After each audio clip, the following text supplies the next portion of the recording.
talk about the war that Israel is waging in Gaza. You are trying to force a vote in Congress that would direct the U.S. State Department to look into whether Israel is using U.S. equipment or assistance to violate human rights standards in Gaza. The spokesman for the National Security Council, John Kirby, responded to your plan saying, quote, "We do not believe that this resolution is the right vehicle to address these issues, and we don't think now is the right time. The Israelis have indicated they are preparing to transition their operations to a much lower intensity, and we believe that that transition will be helpful both in terms of reducing civilian casualties as well as increasing humanitarian assistance," unquote. What do you say to that?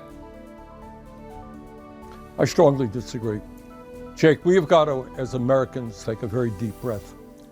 What is going on in Gaza right now is a horrendous humanitarian catastrophe. We're looking at 23,000 people who have been killed, almost 60,000 have been wounded, and 2/3 of the people who have been killed are women and children. You're looking at 70% of the housing units in Gaza that have been destroyed.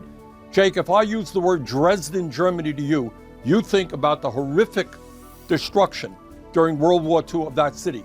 What is going on in Gaza now in 3 months is worse than what took place in Dresden over a 2-year period. This is a catastrophe. And now, according to the United Nations, after you have 1.9 million people displaced from their homes, they don't have food, they don't have water, they don't have medical equipment, they don't have fuel. What you are looking at is imminent starvation. Children are starving to death. So my view has been from the beginning, Israel has a right to respond to this horrific terrorist attack from Hamas.